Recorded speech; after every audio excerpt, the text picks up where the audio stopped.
Army chief और chairman joint chiefs of staff committee की तैनाती की समरी वजीर-ए-आज़म ऑफिस को मौसूल हो गई। वजीर-ए-आज़म हाउस की तस्दीक, कहा कि समरी में chairman joint chiefs of staff committee army chief के ओहदों के लिए नामों का पैनल भिजवाया गया है। वजीर-ए-आज़म मुतय्यन तरीकाकार के मुताबिक तैनातियों का फैसला करेंगे। DGISPR के मुताबिक GHQ ने चीफ ऑफ आर्मी स्टाफ और chairman joint chiefs of staff committee की तैनाती के लिए 6 सीनियर तरीन जनरल्स के नाम वजारत दिफा को भेजे हैं। समरी में lieutenant general Asim Munir, lieutenant general Sahir Shamshad Mirza, lieutenant general Azhar Abbas, lieutenant general Nauman Mahmood, lieutenant general Faiz Hameed और लेफ्टिनेंट जनरल मोहम्मद आमिर के नाम शामिल हैं।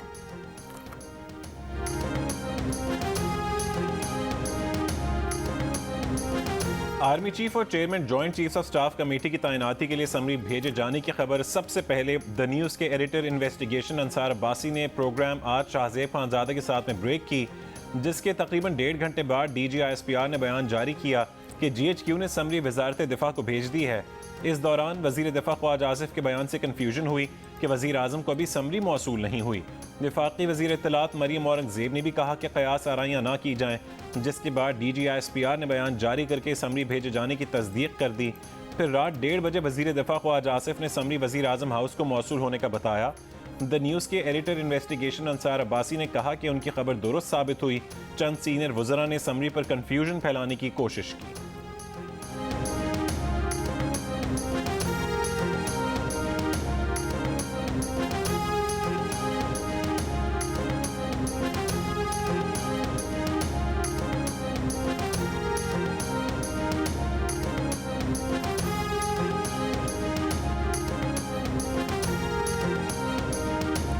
वज़ीर-ए-आज़म शहबाज शरीफ ने इत्तेहादी जमातों के पार्लिमानी लीडर्स का इजलास आज शाम तलब कर लिया। मुल्क की मजमूई सियासी सूरत हाल पर मुशावरत होगी।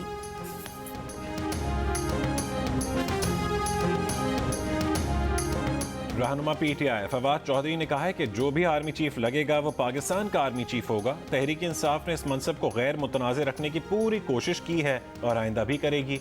कहा कि PTI को किसी नाम पर तहफ़्फ़ुज़ात नहीं, मसला लगने वालों की मेरिट का नहीं, लगाने वालों की मेरिट का है।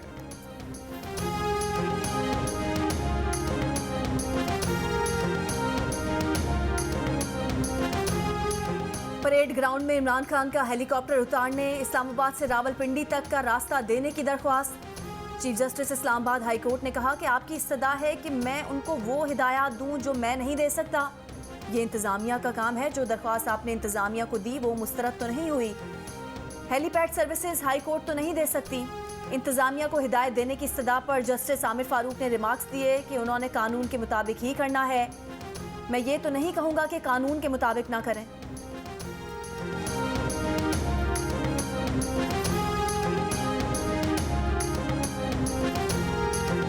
PTI के एहतजाजी धरनों के खिलाफ Lahore high court Rawalpindi bench में समाअत। DGIB के एहतजाजी धरनों से मुतालिक लिफाफा बंद रिपोर्ट अदालत में जमा करवा दी गई। अदालत ने कहा कि रिपोर्ट दरख्वास्त गुजारों को भी फराहम करना होगी। वकील दरख्वास्त गुजार का कहना था कि 26 तारीख को धरने के बायस ज़िला इंतज़ामिया तालीमी इदारों को बंद करना चाह रही है। जस्टिस मिर्ज़ा वक़ास ने रिमार्क्स दिए कि कल जो भी सूरत हाल पैदा होगी अदालत उसको देखेगी। धरनों की पिछली किस्त में किसका क्या किरदार रहा अदालत उसको भी देखेगी। जिसका भी कसूर हुआ कानून के मुताबिक कार्रवाई होगी।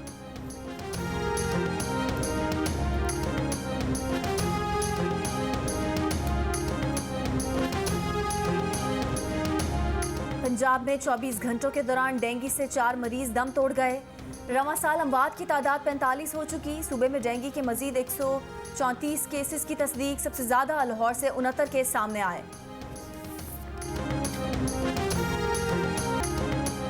कराची के इलाके डिफेंस में पुलिस एहलकार के कत्ल का मुलजिम खुरम निसार बैरून मुल्क फरार हो गया।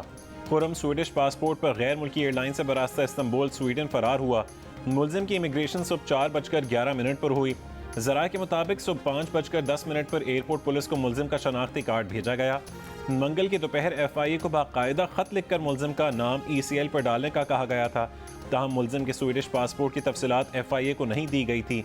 FIA ने खुद इमिग्रेशन सिस्टम से चेक करके पुलिस को फरार का बताया। मुलजिम 5 नवंबर को स्वीडन से कराची आया था। खुरम पर डिफेंस में पुलिस एहलकार को गोली मारकर कत्ल करने का इल्ज़ाम है।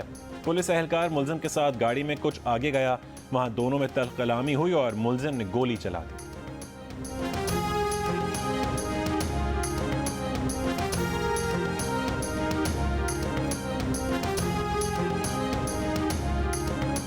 आईजी खैबर पख्तूनख्वा मुअज्जम जान अंसारी ने कहा है कि सूबे में भत्ताखोरी के वाकयात में इजाफा हुआ है। तरक्याती कामों और लोगों के पास पैसा देकर जराइम पेशा अफराद ने पाकिस्तान के मुख्तलिफ इलाकों का रुख किया। अफगानिस्तान की जेलों से आज़ाद होने वाले जराइम पेशा अफराद के बाइस अस्करियत पसंदों में इजाफा हुआ है।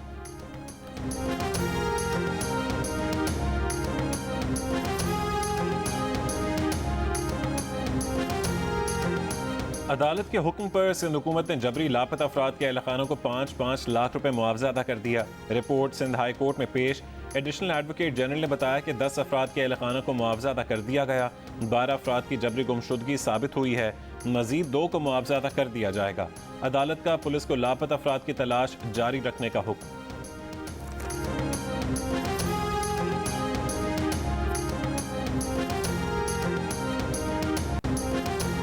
सैलाब के बाइस 6 सितंबर यौम दिफा की मुलतवी होने वाली तकरीब आज होगी। आर्मी ऑडिटोरियम में होने वाली तकरीब में army chief general Qamar Javed Bajwa खिताब करेंगे।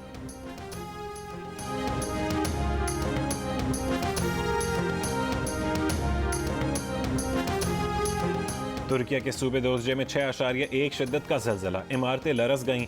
जलजले के झटके इस्तंबुल, अंकारा और दीगर इलाकों में भी महसूस किए गए। जलजले में 22 अफराद जख्मी हुए।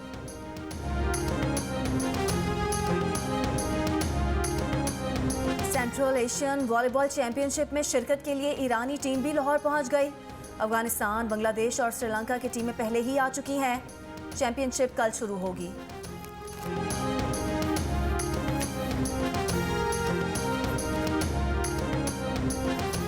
और फुटबॉल वर्ल्ड कप में आज भी 4 मैचेस खेले जाएंगे। पाकिस्तानी वक्त के मुताबिक दोपहर 3 बजे मराकश और क्रोएशिया का मुकाबला होगा।